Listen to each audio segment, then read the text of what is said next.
Stocks under pressure for the second day in a row. Let's bring in Charlie Babrinskoy, the vice chair at Ariel Investments. Charlie, you've got a long experience in the markets. You're supposed to be telling us to buy at times like this, right?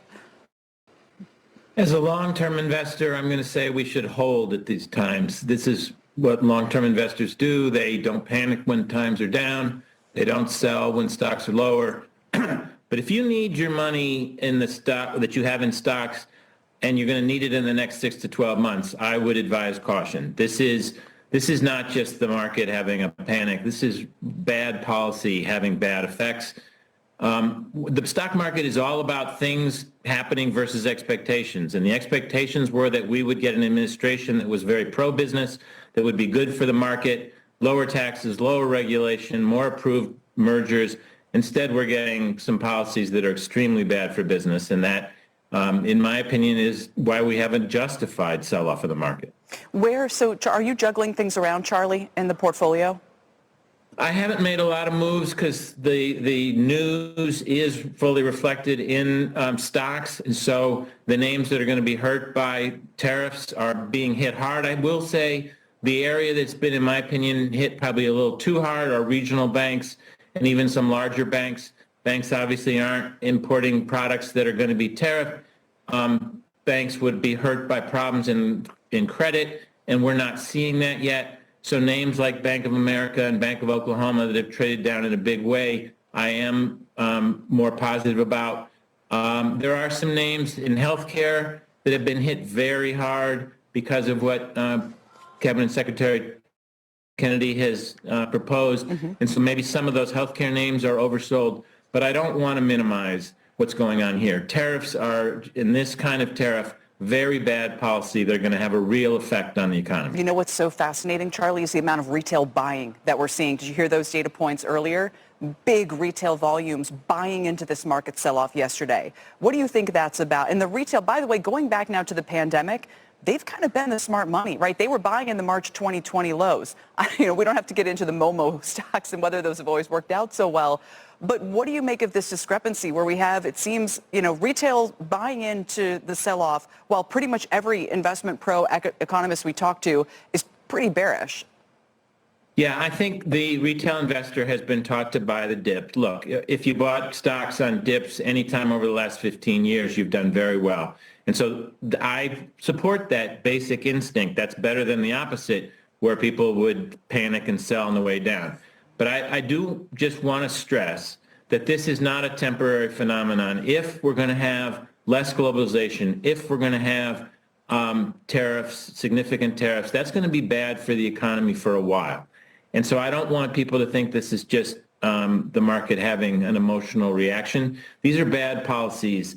And now we still all have the same hope, which is that Mr. Trump will be able to recognize some victories. He'll be able to get some major company to drop some major country to drop their tariffs, and he will announce a victory. That can still happen, but this is worse, much worse than any of us thought. So even companies like NVIDIA, right? You say for all that's happening, the AI boom, the AI innovation cycle is clearly going to be moving forward. Those shares are, I think, 30% off their highs. They're below 100 now. Is there a level at which they or an Amazon or some of these other almost defensive, staple-y kinds of big tech investments make more sense to you to get involved here? And I'm glad you brought those names up because there were names going into this that were overpriced. The Magnificent Seven, everybody's talked about, it's not an original thought from me, were overpriced. And so some of them have just now gone into correction. But what I'm more focused on is the names that were reasonably priced before this all happened and have now been hit almost as hard. They haven't been hit quite as hard.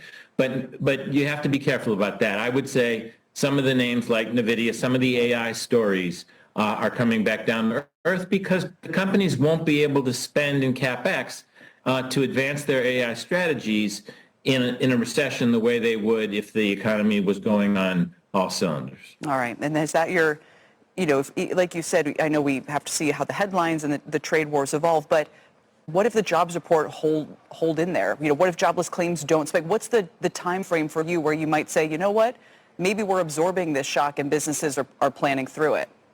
So I'm sorry. Thank you so much for bringing this up. I should have said this earlier. A strong jobs number does mean that the consumer and the middle consumer and even the lower end consumer who frankly we'd been seeing some weakness with, might be a little stronger. They don't tend to have the exposure to the stock market that the upper end does. True. And so the consumer, which had been a little rocky, might get a little stronger here, and that might give us some support. Some names like Smucker's that we love that tend to buy Hostess cupcakes, those names could do better. And frankly, lower gas prices are very good for the middle and lower end consumer. So there are some things to feel positive about in the face of this very bad policy turn. All right. Appreciate you kind of taking us through that plank by plank. Charlie, thank you. Really appreciate it today. Thanks, Julie. Charles Babrinskoy with Ariel Investments. The 10-year Treasury yield is well below 4%, although it's made somewhat of a rebound after Powell's comments earlier on. Around 3.95 was the latest. Mortgage rates, 6.5 on the 30-year. Diana Olick has more. Diana, again, we're watching these going, okay, they're ratcheting down. But at what point, you heard Josh Brown talk about this earlier, at what point does a company like Rocket get a real business boost, right, instead of just maybe some help on the margin? Well, I'll get to that in a second, but I just want to start with the headline, which is that the average rate on the 30-year fix dropped 8 more basis points this morning to 6.55%, that according to Mortgage News Daily.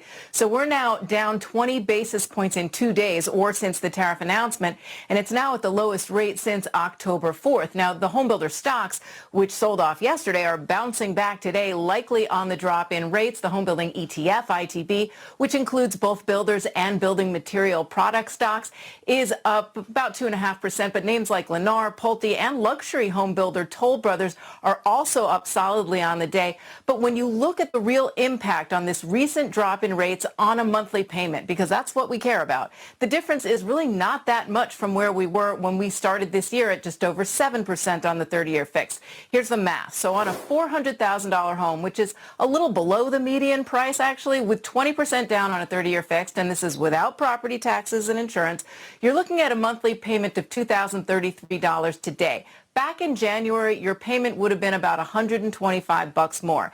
That is not that much when you're already paying over $2,000 a month regardless. Maybe for the entry-level buyer, but again, not that much. The builder stocks, though, may also be reacting to the fact that lumber is exempt from all the recent tariff activity. That's a win for them, although the chairman of the NAHB, the Builders Association, said the other tariffs will undoubtedly raise some construction costs. I would also note we haven't been solidly below 6% on the 30-year fixed since the summer of 2022. And last year, the expectation was that we were going to be there. Now, to your question, Kelly, is this going to be some kind of a boom for a company like Rocket? In refinancing, maybe, but remember, if you're not getting a cut of at least 75 basis points on your mortgage rate when you do a refi, it's really not worth the cost of that refi. Will this drop in rates push more buyers who are on the fence into the market? You've already got higher home prices. You've got concern about the economy and everything else that they're buying. Prices are going up for that. I don't know if, that $125 is going to really matter. No, so that's the math I was wondering about. So you think about 75 basis points is kind of where you're going to see that savings. Right. And the vast majority of people, the vast majority of current homeowners have rates not just below 6% or 5%, but a lot of them below 4%. I'm below 3% on my mortgage. So it's going to take a lot more than that to get what you would call a refi boom. You might see the weekly percentage numbers jump by a lot because that's because the volumes are so very low. Right, coming off a low base. Diana, for now, thanks. Appreciate it. Diana Olick with the latest there. Let's turn now to Washington, where the Senate, amid all of this, is taking the next step toward passing that budget plan. And this is going to dictate a lot of what happens towards the back half of the year for the economy. It's got a multi-trillion-dollar package of tax breaks and spending cuts. Emily Wilkins has the latest details. Emily? Hey, Kelly. Well, yes, the Senate is about to go into basically a marathon voting session that will end with them advancing Trump's agenda. And just a reminder here, these aren't the policy details. They're not there yet. This is more of the fiscal blueprint, and it does include that $5 trillion tax package. But while the measure represents a step forward in the process, it also shows just how difficult getting a final bill done is going to be. And that's because this blueprint basically provides completely different instructions for the House and the Senate. Under the instructions, the House has got to find at least $1.5 trillion in cuts, while the Senate, at least on paper, is only required to find $4 billion. Now, senators have promised that they'll do more, but again, that's just not in what they'll be voting on tonight. And the Senate's also proposing using this very unique accounting method where extending any current tax breaks that are set to expire at the end of this year won't count towards the cost of the overall bill because those tax cuts are currently in place. And you have a couple fiscal hawks in the House who have some concerns about that. But in the Senate, Senator Kevin Cramer said that given that this is just the blueprint, not the actual policies, it makes sense to leave some wiggle room. Until you get started, you really can't have the level of negotiation that you're talking about. Much to the surprise maybe of many, we're not all the same. Even in the Republican Party, and that conservatism is takes on different sort of different standards and degrees and emphasis person by person. The Senate is expected to vote on the bill actually early Saturday morning, but they'll be starting votes tonight on numerous amendments, and this is going to be very interesting because you'll see Democrats have the chance to actually put forward a number of amendments on tariffs and see if they can possibly get more of their Republican colleagues on the record with whether or not they could support rolling back some of what we've seen Trump implement this week. Guys? Exactly what we're wondering is we've heard some senators criticize the tariffs, some even just to speak out at all or to repudiate, what the president was trying to do with his tariff powers on Canada earlier. Should we expect more action out of Congress, Emily, to try to push back against what the president has done or is doing? Absolutely, Kelly. And you're really already seeing it. I mean, yesterday you saw Senator Chuck Grassley, Republican from Iowa, join with Democrat Maria Cantwell to basically introduce legislation that would increase congressional power in overseeing tariffs. And that might not apply to what we saw from Trump just the other day, but it does give you a good barometer of where Republicans are at. And you've already begun to see at least two more Republicans sign on to that piece of legislation as sponsors. You're also going to see Senator Tim Kaine. He said he wants to try again enforcing a vote on tariffs, depending on, remember what he did before with some of the stuff Trump had done last month. Now he's looking to see if he can again force a vote on stuff done this week. And the House as well is looking to potentially force a vote. So we're really starting to see some cracks here between where Republicans are versus where Trump is on this particular issue of tariffs. A lot of Republicans are telling me, look, Trump has asked for some time. He's saying it's just short-term pain. We're willing to let it see how it plays out. But you can tell that there is a lot of nervousness here if we don't start seeing the market correct, and a lot of concerns about what could happen to prices for consumers. What's the earliest you think we would see any real action out of Congress, Emily? That's a great question, Kelly, because I think this is going to take a while. I think the impacts of the tariffs are going to have to really hit the American people hard. I think that's one thing when I talk to lawmakers they're looking for. At this point, lawmakers' message to their constituents has been, hey, give this a chance, take a breath, let's see how this all plays out. But I was talking to a couple lawmakers yesterday and said, what happens if it's still like this in 6 months? And you could see them being like, oh my gosh, it can't go as long as 6 months. We're going to need to have it much more short term than that until we see a correction and until things start leveling out. So I think Republican senators, they're willing to give Trump a chance. They really are focused on moving his agenda through and this major tax package through. That's taking up the bandwidth right now up here. But the louder the calls get from their constituents, the more pressure they're going to be under to act. All right, Emily, for now, thanks. Appreciate it very much. Emily Wilkins on Capitol Hill today. And our next guest says the key issue here for this big budget bill is timing, because if Congress takes too long or fails to expand the amount of tax cuts, the negative effects of tariffs will slow the economy down. Let's bring in Dan Clifton, who's head of policy research at Strategas. Dan, where to begin? Is it significant to you that they're able to advance this bill with all the potential blowback right now against the tariffs? Yeah, I would caution on the blowback on the tariffs. Obviously, there's going to be messaging issues around Canada. Nothing is going to pass into law. You would have to get something passed in the Senate, the House, and then to the president's desk, and that seems very, very unlikely. So the cracks are definitely there over the trade policy, but it's not something that I think is going to be reversed. What is happening, Kelly, is that the president has just put forward $600 billion of tariff increases. And let me put this in context. We will collect now more money from tariffs from these proposals than we will from the entire corporate income tax this year. So essentially, Trump has now doubled the corporate income tax through these tariff proposals. There's not going to be much change. Maybe there's some modest negotiation with this country or that country. It's now in Congress's hands to start making things better for their constituents. And they have a budget reconciliation process open to be able to do that. So the timing here has to speed up. It was headed for July 4th. It's now got to be closer to Memorial Day. And the size of this has to be increased. The president will get $600 billion of revenue from these tariff increases.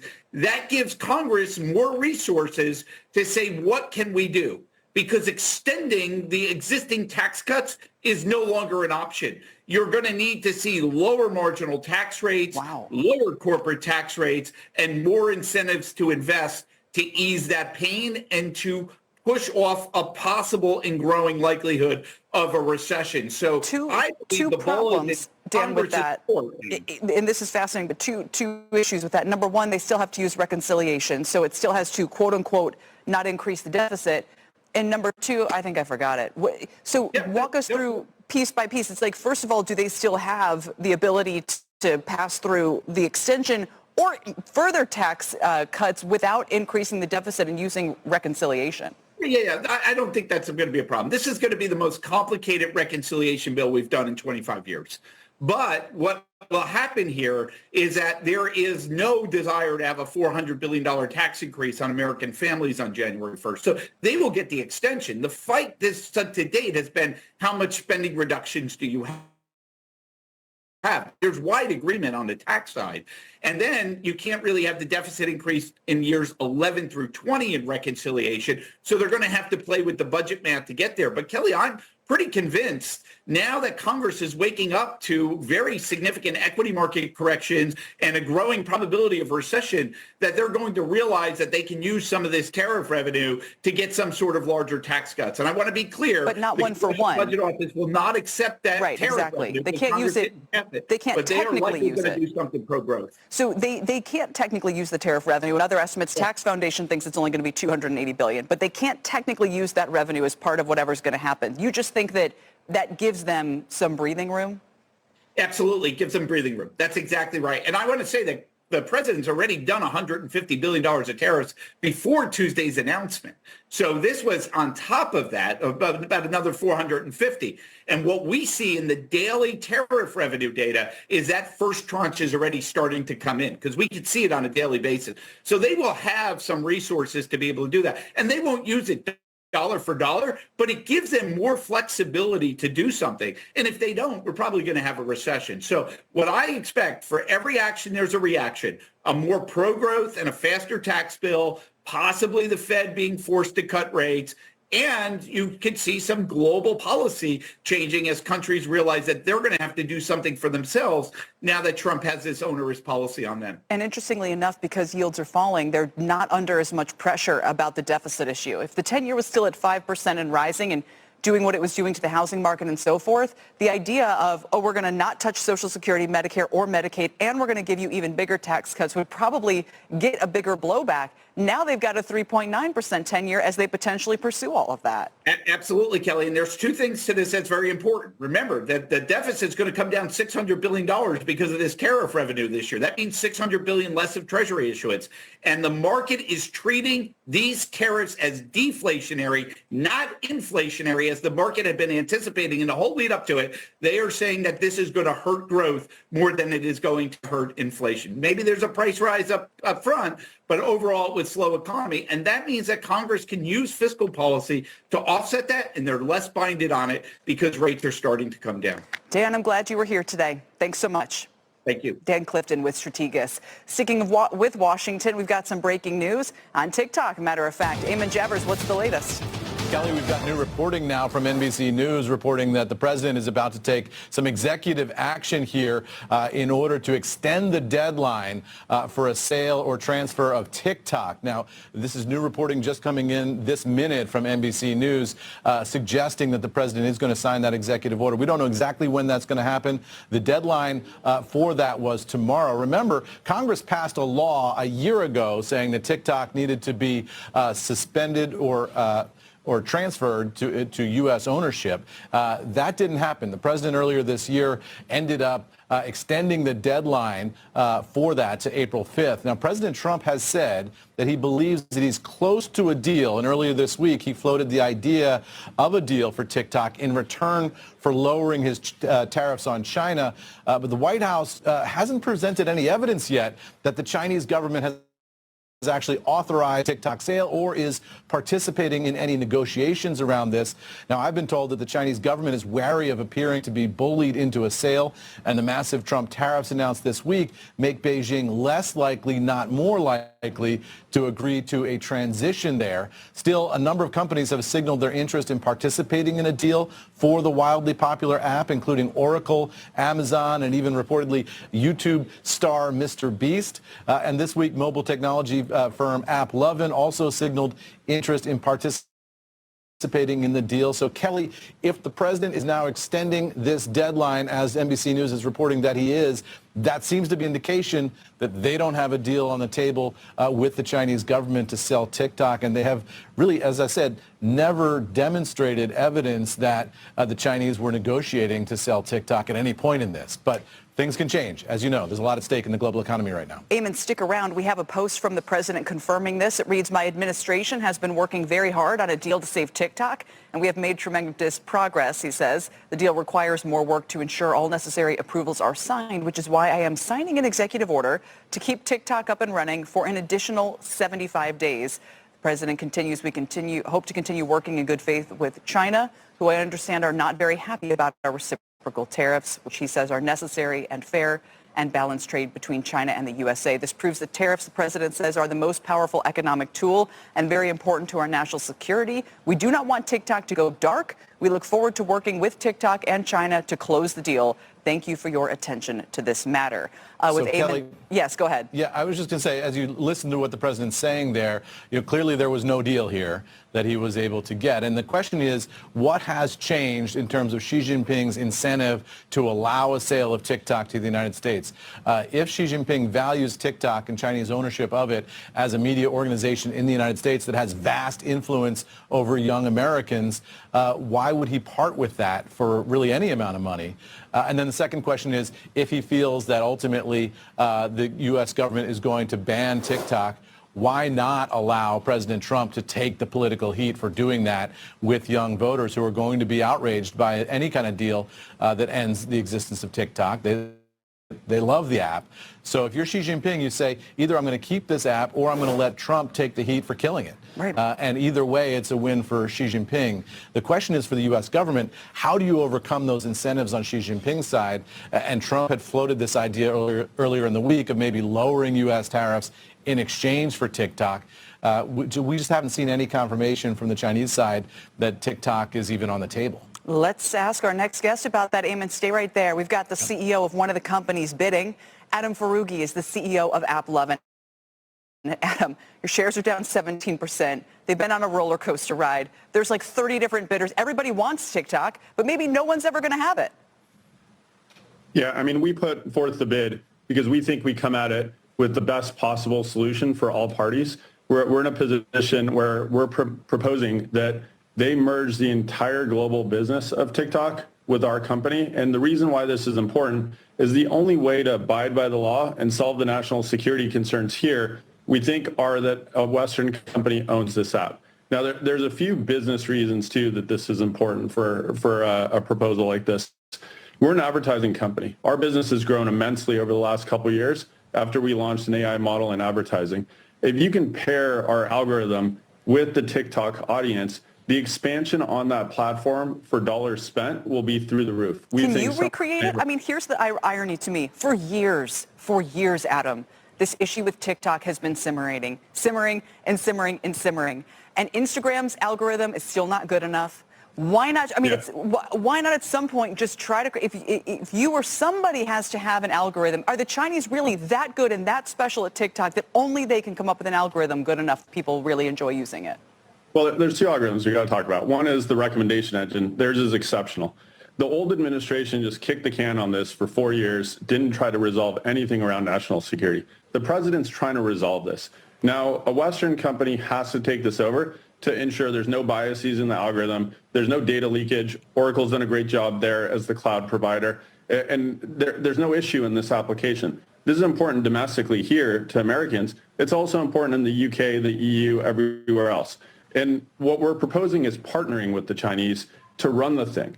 We bring to it a different algorithm, an advertising personalization algorithm. What's important about that is this thing's under-monetized. If it expands, you'll create potentially millions of jobs from small businesses being able to spend more money to make more money. And that's a function that's important to understand. So we have business reasons, but we also think most importantly, we solve the national security angle and give a win to the president, but also give a win to the Chinese because they can use a partnership with us to effectively run their business in the public markets, which is something that they've wanted to do for a few years. Let me bring in Eamon on that. No, go ahead. Yeah, Adam, it's Eamon in Washington. I just wanted to ask you, you say, just to clarify, you say you put in a bid for TikTok. You put in your bid with the U.S. government, though, correct, who is not the seller? Yes, we have. Right. And so what have you heard from the actual seller here? I mean, have you talked to anybody in the Chinese government? Have you talked to anybody at ByteDance directly to see if this app is actually for sale? The only thing we know is that the Chinese government has gone on record saying a fair deal is something they could get behind, not a forced deal. That's important. Right. No one's going to force the founder who built one of the world's best businesses to part with his business. What we're bringing to the table is a partnership, a merge, where we resolve the headache they've had internationally around data and security. We do it right. And in addition to that, we help them expand their app with better advertising expertise, and they benefit from all the future growth. That's really important to the proposal that we put forth. Adam, how much do you think TikTok is worth? If the Chinese want a fair proposal, if they're potentially open to selling it at a fair price, and I know it depends on whether we're talking just U.S. or the whole thing, you're talking about more at the whole thing, what's a fair price? I think it depends on who the buyer is. To us, it's strategic because we can provide the advertising solution to expand the application more than anyone else in the world. And so therefore, it's more strategic to us. The combination of the companies would be worth more. It'd be better for investors. It'd be better for the Americans. And so therefore, we could come to the table with a much stronger bid than others. Adam, do you think that the Chinese government is potentially going to use TikTok in the future to manipulate U.S. public opinion, to gather data on individual Americans, all the sort of nightmare scenarios that people say that they could use it for? Is that a legitimate national security threat in your view? There are legitimate national security concerns. We have no way to know as Americans. We should have solutions that work. It's great that the president is not kicking the can like the last administration and is trying to find a solution that works. We think ours is that solution. Now, what is this new 75? I mean, the president did just kick the can. Just at the beginning of this segment, we got this new proposal for an additional 75 days here. What does this new 75 days do for the ultimate fate of TikTok and for your bid in particular, do you think?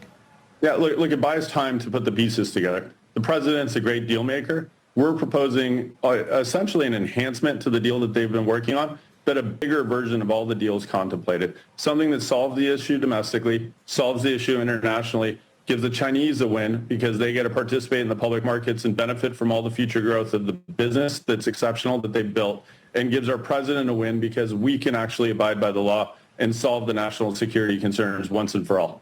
Adam, thank you for joining us today. We hope to check back in now that we'll have 75 more days to see what happens. Adam Faruqi is the CEO of AppLovin. Eamon, thank you very much. I'm sure we'll see you shortly as the news rolls in fast and furious from Washington this hour. In the meantime, let's get to Courtney Reagan for the news update. Hi, Courtney. Hi, Kelly. Well, Washington's top federal prosecutor is launching investigations into alleged leaks about the prosecutions of the January 6th riot cases.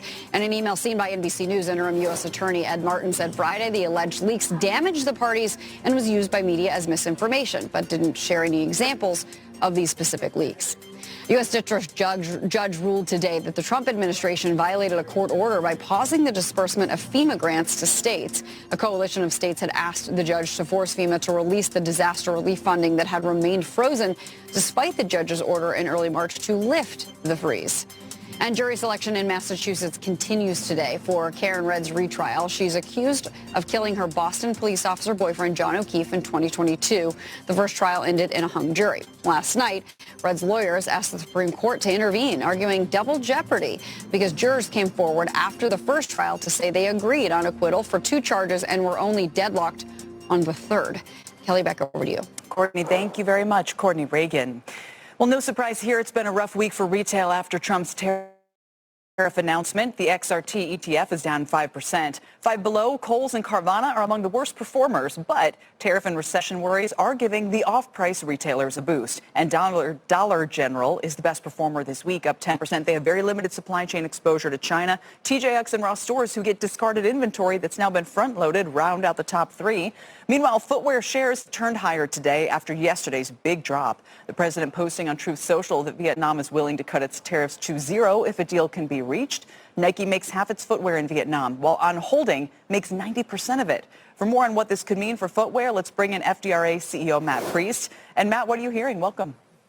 Thanks, Kelly. We're hearing a lot of concern. We're obviously encouraged by the call between the president and the Vietnamese head of state there, and we're encouraged by that conversation. But at the end of the day, our members are trying to figure out how to cost goods in a really struggling environment.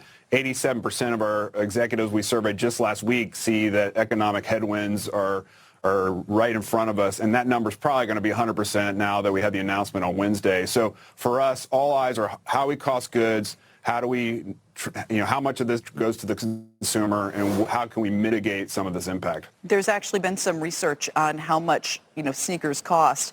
And people are just kind of applying this price tag to existing models and doing the math.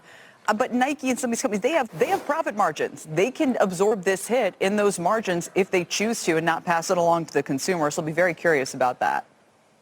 I think all companies are kind of different as they come up with their pricing and cost margins, right? But the fact of the matter is that these tariffs, Kelly, that were announced in the Rose Garden are on top of the rates that are already applied. And as we've talked about before on your program, we have very high duties across the board. All of our footwear companies pay this. So a pair of sneakers out of Vietnam that has a 20% duty on it right now, it will have 46% next week. That's 66%. Some of our goods out of China are going to be north of 100%. And so when you get to those types of duty levels, that takes money out of business, American business. That hurts American jobs, and that drives up prices for American consumers. None of those options are good, and so I think that's why there's a lot of concern amongst our members in the industry at large. Are people talking about reshoring? Is that an option? We've been talking about it for a long time. We actually represent the vast majority of domestic footwear producers here. The dirty little secret about the announcement on Wednesday is the fact that the administration is also taxing and putting tariffs on all the inputs and materials and machinery that's needed to produce here in the U.S. So that's not going to be a viable option either, because those costs are going to go up, and that's just not a problem with footwear. We've seen this in components with automobiles, RVs, and other things that are manufactured here. And so that's not going to be an opportunity to serve the industry or the American consumer as much as we need to. We first spoke with you about a month ago when your data, your just weekly shopping data, showed that there had been this drop-off in buying and some hesitation among the consumer. I don't know if you can kind of bring us up to speed as to what's been happening now. Are they trying to buy shoes or footwear now and maybe front load this a little bit, or just wait and see? I wish that were the case, and I'm glad you asked me that. I was prepared because I was hoping you would ask me that, Kelly. Look, we have year to date, leading up to the inauguration, we were at north of 14% growth in retail for footwear. Since inauguration, the 10 weeks since, we're down 11 points. And so we see a consumer that is nervous, that is holding back. And we keep getting told to play the long game, right? This is a long game opportunity. Our consumers have been playing the long game for years now from an inflation perspective. So they're worn out, and I think we're seeing that in the numbers. Yeah, if I ever don't ask, by the way, tell me anyway, because we always want to know. Sometimes we don't get there. Matt, thanks for bringing it all to us. It's good to see you again. Of course. Good to see you. Matt Priest of the FDRA. President Trump's new tariffs have been tanking the transport and logistics stocks amid concerns about how the global supply chain will be affected. But our next guest company, well, they could maybe benefit. It's Descartes Systems Group. They're a logistics and supply chain management software company, and they could see more business as countries announce tit-for-tat tariffs and complicated regulations. Joining us now for more is CEO Ed Ryan. Ed, Julie Beal was on our program earlier this week, mentioned you guys as maybe a candidate of a place to look in the market for opportunity. What's your first blush reaction to everything that's happened this week? It's created a lot of uncertainty in the market. We operate the largest database of tariffs and duties around the world for our customers. They're spending a lot of time in that database right now trying to figure out what they should do in their supply chain and how they might be able to modify things in their supply chain to fight their way through this as best they can. So do people pay for access to that system? Is that basically the business model? Sure. They pay for access to it, and they pay to use it every day. They pay to rate shipments as they move across the world to figure out what the tariffs and duties are. And then also they can use it as a research tool to go in and try to look at different countries that they can import things from and how much it would cost from each different country. So is it fair to say that for a business, uniquely positioned business like yours, who would have ever thought, how long have you been in business and doing this? Did you ever think, yeah, there's going to come a day when the number one piece of information that everyone on the planet is suddenly searching for is, tariff and customs info? Yeah, I mean, it's always been an important part of our business. And we also operate something called the Global Logistics Network, which processes shipments for all of these customers. That's how we got into the business of tariffs and duties and rating them as they're processing those shipments. So, yeah, we have a lot of customers scrambling right now. And we have a lot of people internally trying to make sure that we get all of the new rates into the tariff databases on Saturday when they go in, and any reciprocal tariffs that come back from other countries, that they're in there accurately so that the customers can rate their shipments and pay the right tariffs and duties as they're moving things around the world. Yeah, and your client, I mean, it makes sense. You've got the airlines, you've got ocean and truck and intermodal and retailers, manufacturers, distributors, I mean, all these different businesses between a tariff and a duty and a levy and a custom. Are we all just using the same words for different things, or are there nuances there? There are actually differences between them, but they all end up as percentages that get tacked onto onto shipments as they move across various borders of the world. They're typically expressed in percentages of the value of the cargo. Interesting. So kind of where you sit, all of this is now being implemented, right? We're getting past the headline phase. This is actually the rubber's hitting the road. Saturday, we get the 10% tariff. Next Wednesday, we're getting all of the reciprocal so-called tariffs. And I guess that's unless we hear anything between now and then. Yeah, certainly. It's created a lot of uncertainty for our customers. They're spending a lot of time trying to figure out what to do. And I think it's given a lot of them pause to, they kind of freeze when they don't know what to do. Also, over the last several weeks, we've seen a big uptick in shipment volumes as companies, I think, were saying, hey, let me get some of this product into the United States before these tariffs hit. We saw maybe global trade kind of increased by a couple points over the last month because of that. And so it's all very interesting stuff. And we help our customers deal with this complexity. And there's a lot of complexity going on right now. So it's interesting times. Can you confirm, not to put you on the spot, but can you confirm that your business is actually up, or do you anticipate it being up this year as a result? I think there's two aspects to it. One, our tariff and duty database that has got a lot of attention right now, and that's quite helpful. An even bigger part of our business, 30% of our business is operating something called the Global Logistics Network, which processes global shipments around the world as people move cargo between the ocean, air, carriers, trucking companies, railroads, and then their customers. We get paid by the shipment to do that. That's the interesting part for us. We want to see what kind of happens with that side of the business, and do the shipping volumes stay the same? We know they're going to change the way they move and what countries they move out of. And we'll just have to see, what happens to the global economy with this, because that could impact shipping volumes, which would offset some of the gains we might have in the tariff business. So excellent point. More to come. We'll see. All right, Ed, come back. We'd love to have you back. Thanks so much for joining us today. Thank you. Edward Ryan with Descartes Systems Group. And with the market down 1,600 points, still around session lows, let's bring in KKM Financial's Jeff Kilberg to round things out for us this hour. Jeff, buying, selling, screaming, what are you doing?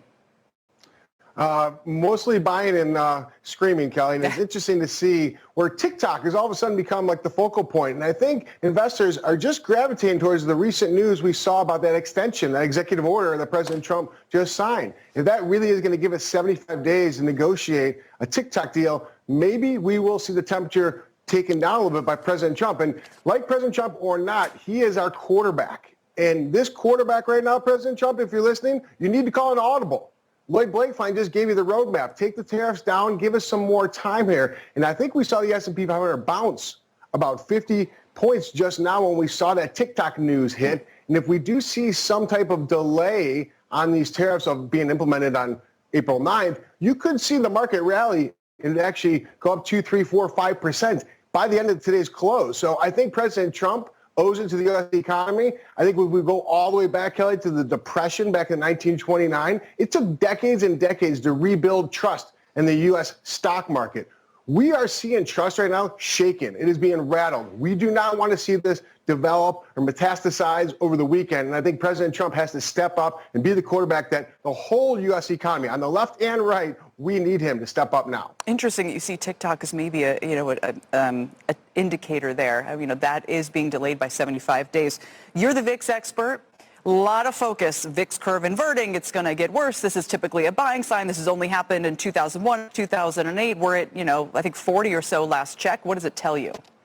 Well, the VIX tells us when it's under 20, that's time to buy protection. When the VIX fluctuates and really spikes over 40, even 50, that is when it's time to trim that protection and start buying stocks. So you look at some of these names like a Home Depot, American Waterworks. Look at JP Morgan. If rates are really coming down, Kelly, JP Morgan is one of the biggest mortgage loan companies in the world. We want to own those essential names. So I think you have to be really calm, cool, and collected in this moment in time, despite the fact it just absolutely feels horrible right now. That's the playbook. Jeff, thank you. Really appreciate it today. Jeff Kilberg with KKM. Before we go, don't miss an exclusive interview next hour. Andrew Ross Sorkin sitting down with Microsoft CEO Satya Nadella to mark the company's 50th anniversary. He'll also be joined by Bill Gates and Steve Ballmer. It all begins around 2:30 Eastern on Power Lunch. And that's it for us. Thanks for watching The Exchange, and we'll pick up market coverage of this sell-off on Power Lunch with Brian Sullivan right after the break.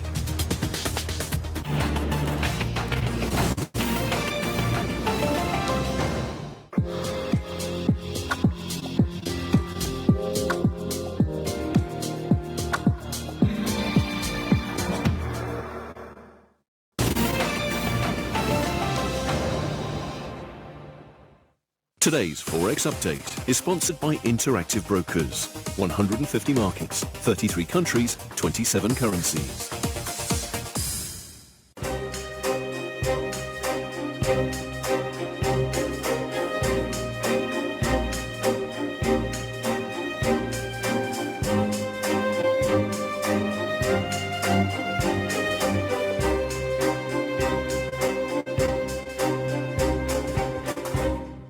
Today's Forex Update was sponsored by Interactive Brokers. Trade worldwide from a single unified platform.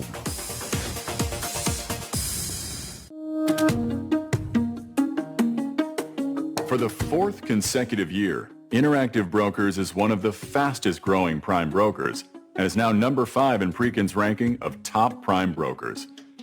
Interactive Brokers serves both organizations and individual investors. To get better results, get a better platform. The best informed investors choose Interactive Brokers.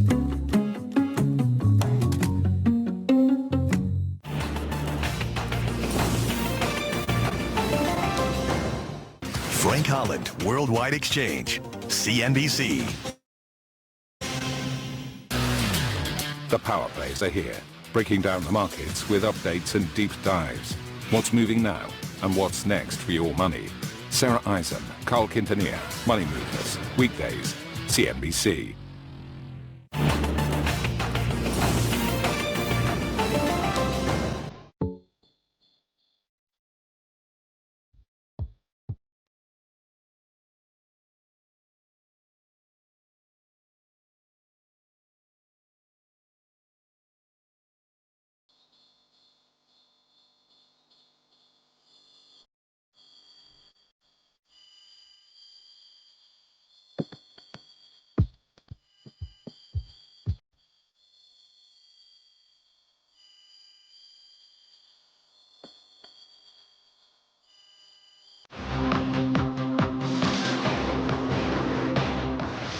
All right, welcome to Power Lunch. As stocks and your money continue to fall, the Dow is down 1,534 points. 12 months gains, close to being wiped out or even wiped out if you're technology stocks. I'm Brian Sullivan, everybody, alongside Kelly Evans. Today, we are all over the financial flashpoints, investors selling again, and the selling begets more selling. There are, though, some signs this could be near the end. We're going to speak with market power player Kyle Bass about all of it in moments. And a CNBC exclusive that could help turn the markets around. I don't know. Do people want to hear from Bill Gates today? We'll see what he has to say. He's been through a few market cycles. A rare interview with him and, of course, with Microsoft CEO Satya Nadella, who, look, maybe with just some visibility on the business investment plank of of this and their plans for AI? Steve Ballmer, everyone should be joining Andrew Ross short. Yeah, and there's more to go, but let's speak. Why is this important now? Because if the market traded for 2 years on AI hopes and all the capital spending Microsoft, Google, and others were going to do with NVIDIA, where did that go? None of these companies, none, have cut their guidance at all, and we're getting crushed. Well, we're coming up to April earnings season, so that's in the back of everybody's mind. As Brian said, we do have losses continuing today, and to some extent accelerating in the Dow, although the NASDAQ is not as bad as it was yesterday. The Dow's down about 3.7%, 1,500 points this hour. The NASDAQ's down 4%. I believe it dropped 6% yesterday, although tech does continue to struggle. Apple's down again. Amazon having its worst week since 2022. Any chip and AI-related stocks continue to fall. Again, raising the question, how much of this is air coming out of the balloon? How much of it could be an opportunity for one innovation cycle that should continue to some extent? And the home builders are bucking the trend. They're in the green with rates falling today. Yeah, China-based ETFs also sliding on that country's retaliatory tariffs. Remember, that's one of the reasons we're seeing another leg down today, is that China coming out and saying, okay, you want to raise tariffs on us? We're going to raise tariffs on you. You got all these different China ETFs, FXI, KWEB, and others. They're all falling, except look at Vietnam, the VNAM. That is up 4%. It's because, as you saw the headline and Eamon talked about it, there is a chance, Trump came out and basically said that Vietnam may cut its tariffs on U.S. products to zero. So one wonders, Kelly, does that make us cut them, as the president said, to zero, and we start to see some of these deals being made? Little glimmer of hope here, but a lot to be learned. DuPont, by the way, leading the declines in the S&P. China regulators now investigating the firm for violating anti-monopoly laws. As part of China's retaliation announcements, there were other things in there, like they're restricting some rare earths, they're restricting some imports of certain poultry and sorghum. So there's a lot going on that front. Yeah, I mean, they just decided to open up an investigation into DuPont on the day they announced retaliatory tariffs. Yeah. Oh, by the way. I mean, China, could you wait a day? At least make it look valid. All right, finally, oil prices tumbling to their lowest level since late 2021. You wanted lower gasoline prices, folks? You're getting them. They're on the way. Copper having its worst single day since 2008. So obviously, I think you might have gathered from the top of this show and the exchange, there is a lot to talk about with your markets, stocks, and your money. The tariff sell-off continuing. The Dow losing over 3,000 points in just 2 days. Many indexes are now in technical bear markets, down more than 20% from their highs. China retaliating. The payroll numbers this morning actually came in hot, sort of re-raising inflation fears. Fed Chairman Jay Powell saying the economy is still strong. Oh, and the president pushing the Fed for a rate cut on his social media platform. Other than that, not a lot going on. Let's talk about all this and more. Kyle Bass, founder and chief investment officer at Heyman Capital Management. I don't even know where to start, Kyle, so I'm just going to throw it right out there. What do you make of the stock market action the last couple of days? First of all, Brian, pleasure to be here with you. Look, I think it's important to think about kind of the real big picture for a second. The Fed's balance sheet went from sub $1 trillion in 2008 to $4.5 trillion by 2019. And then from 2020, when the COVID hit, it went from $4 trillion to $9 trillion in 2 years. We added 40% more money to the system in 2-year period. So we got about 40% inflation. In fact, the housing index, the government's own housing index was up 50% during Biden's term. So now the Fed has actually reduced its balance sheet by 25%. It's gone from $9 trillion to 6.7. And the Fed continues to quantitatively tighten on a daily basis. So there's no real structural positives from a monetary creation perspective to support the stock market. And now the tariffs are scaring investors. So, I think the tariffs are thoughtful. I think they will work. I think you've already seen Vietnam ask for a 90-day reprieve to negotiate. You're going to see a lot of first class plane tickets from delegations from all around the world coming to meet with the president to try to hammer this out. Okay, let's go back. Let's go a little more into that word work, okay? Because we're CNBC, and I understand that a lot of people don't own stocks, but we serve that community. If we're looking at the screen right now, Kyle, it's red everywhere, right? I mean, markets are not, I hate to use the term collapsing, but they're down 8%, 10% in 2 or 3 days, and many are in technical bear markets. How would you define working with regards to the tariffs? You know, look, how many times have you heard people complain in desperation and talk about the size of our deficit being $2 trillion on government revenues of what, $4.5 trillion? We must cut our deficit, Brian. The whole world's told us that. Our own economists tell us that. And so when Trump moves to do a couple of things that will close that deficit, number one, if Doge and Elon Musk are successful in cutting government expenditures, cutting the fat, let's say they cut, I don't know what your number is. I would say $400 to $600 billion is doable on a number of $6.5 trillion. That will be cutting 10% of government spending. U.S. government spending is 23% of GDP. That is a recessionary impulse, but it's necessary. The tariff move is akin to a currency devaluation. It will raise somewhere between $300 billion and $600 billion in external revenue. There's a path that Trump and Secretary Bessent are talking about here, taking us to showing us how we cut $1 trillion out of that deficit, right? When I talk about working, we're going to cut our deficit by $1 trillion, and we're going to reset what the term fair means with reciprocal tariffs. And so, yes, that's going to be difficult in the near term. In the long term, it's going to give us a positive foundation for growth. Okay, so let's play devil's advocate on that point, Kyle, because I don't fundamentally disagree with you. There are a lot of 28-year-old, 31, 35-year-old viewers that are watching or listening right now. They don't own any stocks. They're trying to buy a home. It's too expensive. Mortgage rates are too expensive. Hell, everything is too expensive. We've talked about bringing down inflation and bringing down the price of energy. Okay, all those things are going to happen. Interest rates are coming down. Mortgage rates are coming down. Energy costs coming down. So there's a lot of people out there that maybe quietly will say, well, I don't own stocks. I don't really care about the Dow. This isn't the worst thing. But here's the problem.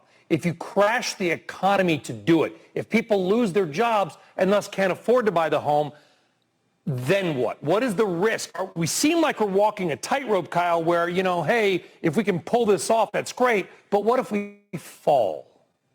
Yeah, I mean, the real risk here is 10% of the top 10% of U.S. households represent 50% of consumption. Consumption is 68% of GDP.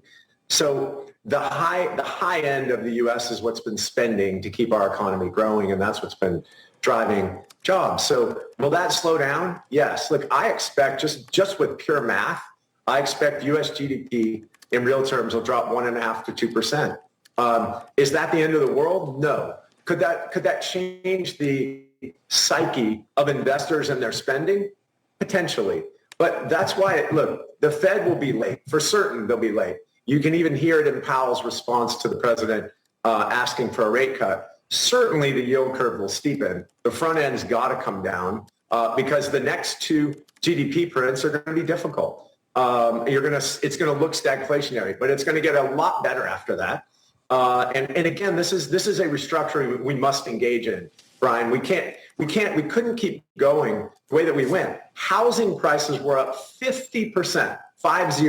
If you look at the government's own housing index between 2020 2024. And yes, there was a different president in the White House then, but it was a cost of living crisis caused by Congress and the Fed. And now what we're trying to do is reset kind of the crazy price moves that we saw over the last 4 years. And it's difficult. It's going to hurt. But it's akin to a controlled burn. Are we going to have the Palisades fire? Or are we going to have a controlled burn with thoughtful leadership? I believe this is a controlled burn. I also believe that, what's the NASDAQ down year to date, like 16, 17, the S&P's down 13.5. Look, the president himself and the administration, there is a put somewhere. My guess is it's somewhere down another 5-6% from here. So when you're asking 31-year-olds, 28-year-olds when you buy, you start buying in the next couple of months. Kyle, can I quickly ask you, as such a close observer of China, are they going to have to devalue? Is the rest of the world, as the Wall Street Journal is writing, going to be flooded with cheap Chinese goods? Imagine how that'll complicate things for Europe. What other, if they devalue, are they going to have currency flight? Is none of this going to matter because retailers are charging $100 on a U.S. item that costs them $5, and so now it'll cost $10? So what are the possible responses there? And it's interesting that their market is down worse today on their retaliation announcement than it was when we announced the 46% tariff. Yeah, I think that the general narrative around China is just wrong in the media. And what I mean by that is China has 3.5 times the size of their banking system that we do as a percentage of GDP. They've already been dealing with an economic collapse for the last 2 years. We import about $440 billion a year from China. We run a $30 trillion economy. We only export about $140 billion to them. If you want to do tit for tat retaliatory tariffs against us with a relationship like that, we win because there's very little for them to tariff back to us. So Kelly, when you think about where China stands today, they already were broken. They already have a closed capital account. The fallacy in this concept of Chinese currency strength or weakness is they have a closed capital account. They're not a real open economy. And so their strong currency actually works in their favor. And what I mean by that is they have to pay dollars for everything in the world. They're the largest importer of crude oil, 13 million barrels a day, largest importer of LNG, about 9.5 Bs a day. And they import 40% of their food every single day, and they must pay with dollars. A devaluation of their currency is a disaster for them, in my opinion. So that's why they're retaliating with tariffs. They have little other choice. There's not much else they can do. I mean, look, Xi wants to project strength, and he's in the weakest position he's ever been in his presidency, especially economically speaking. So our slowdown, if it's intentional, which I think it is, to reset our spending, our expenditures as a government, really has a knock-on effect on China. China is really going to suffer if the West slows down, because the West has been the growth engine for the world for many years, really since post-financial crisis. You've seen the West take over. So I think if the West is going to slow down, it's going to really impact China because they were already having trouble with the construct of their economy. Yeah, and your point is well taken. We only sell about 140 to 160 billion to them. There are companies that will be affected, the Teslas of the world, the Starbucks, the Nikes, but overall, they don't buy a lot of our products. And by the way, if you go to China, as I've been there a few times, there's no Twitter, there's no Google, most Microsoft products are pirated or stolen. So different issue. Very quickly, Kyle, I want to sort of tap your big brain on the markets. I posted something from JP Morgan's derivatives team talking about forced volatility selling. Can you just, in layman's terms, sort of take us just quickly into the market? How does selling beget selling? Because these are not all people dumping their 401ks. In fact, yesterday, we saw billions in retail buying. So the mechanics of the market, what's happening? Yeah, I mean, there's a ton of cash on the sidelines. That was part of the Fed's jubilant expansion of their balance sheet. So number one, there's a lot of cash on the sidelines. Number two, that you're asking about how selling begets selling. A lot of people run these things called value at risk models. Value at risk models have a component there of, call it volatility. When the VIX hits 40, historically it has been a great time to buy things.